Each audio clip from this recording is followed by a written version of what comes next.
कैलालीको गोदावरी नगरपालिका ward number 10 का शेरबहादुर चौधरीको मृत्यु घटनामा न्याय नपाएको भन्दै आफन्तहरूले राष्ट्रिय मानव अधिकार आयोग र अनौपचारिक क्षेत्र सेवा केन्द्र इन्सेकलाई ज्ञापन पत्र बुझाएका छन्।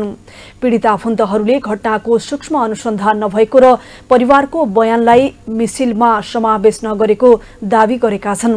असोज 23 गते घरबाट भागेका शेरबहादुरको असोज 24 गते शव फेला परेको थियो। उनका आफन्तहरूले निरन्तर न्यायका लागि संघर्ष गर्दै आएका छन्। शेरबहादुरको शरीरमा घाउचोट लागेको आफन्तहरूको भनाइ छ। गोदावरी नगरपालिका वार्ड नम्बर 10 का वडा रविन्द्र शाहीले घटनाको सत्य तथ्य छानबिन गरी पीडितलाई न्याय दिनुपर्ने माग गर्नुभयो। हामीलाई चाहिँ न्याय के हो भने हामी चाहिँ तपाईहरुको आएर अहिले रिक्वेस्ट गर्न खोजे के हो भने हामीलाई त न्याय चाहियो नि त।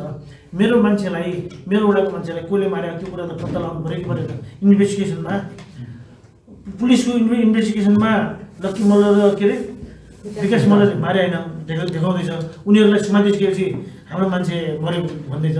अनि हाम्रो मान्छेलाई कोले मारेको सत्य त हामीले त्यो त जान्ने जरुरी हामीलाई होला कि नहोला भन्नु न। भोलि त समाजमा ल एन्ड अर्डर, भोलि समाजमा भाइचारा कसरी बढ्ला। अनि त्यो आइसकेपछि हामी सबै कुरा डिटेल हेर्दाखेरि हामी चाहिँ त्यहाँ हाम्रो कुरा कहीँ पनि सुनाइ भएन। हामी जहाँ गयो भने अधुरै कुरा गरेर ब्याक हुनुपर्ने। अस्ति सरकारी कार्यालय आउँदाखेरि 2-3 दिनमा तपाईको पुनरावेदनमा फैसला हुन्छ भने अनि त्यो 2-3 दिन हैन अब 1 हप्तासम्म पनि अहिले फैसलाको के तयारी छैन। अनि विकास मल्ल भन्ने त कोरिया कि कुन ठाउँ जाने रहेछन्, तिनी रोमानिया जाने रहेछन्। उनी सकेसम्म उडीको हाले कि हामीले न्याय कति बेला गइसकेको रहेछ हैन। हामीले न्याय कब मिल्ने त्यो त्यसैले सबै कुनै निकायमा हाम्रो कुरा नसुनेपछि आज यो ह्युमन राइट्समा आएको यो कुरा हजुरहरुसम्म चाहिँ हामीले अहिले जे कुरा बोलेको छौँ एउटा कुरा पनि एमा मिलावट एउटा कुरा पनि एमा चिप्लो कुरा छैन। जे हो यथार्थ कुरा भनेको छौँ। आयोगका सुदूरपश्चिम प्रदेशका उपसचिव झंकर बहादुर रावलले परिवारको गुनासो अनुरूप सम्बन्धित इकाइमा सिफारिस गरिने बताउनुभयो। यो अपराधिक नै घटना हो। यो घटनाको चाहिँ मौजूदा हाम्रो कानुन संविधान बमोजिमले यो घटनाको गहन अनुसन्धान सम्बन्धित निकायबाट, किन भन्दाखेरि अपराधिक घटनाको अनुसन्धान प्रहरी र सम्बन्धित स्थानीय प्रशासनले नै गर्ने हो। तदनुरूप चाहिँ न्यायिक प्रक्रियालाई अगाडि बढाउनको लागि अब यो घटना अदालतमा पनि गइसकेको कुरा आयो। त्यो हुनाले अब न्यायिक प्रक्रियाबाट नै यो घटनाको चाहिँ अन्तिम टुङ्गो लाग्नुपर्छ भन्ने हिसाबले हाम्रो न्याय व्यवस्था पनि छ।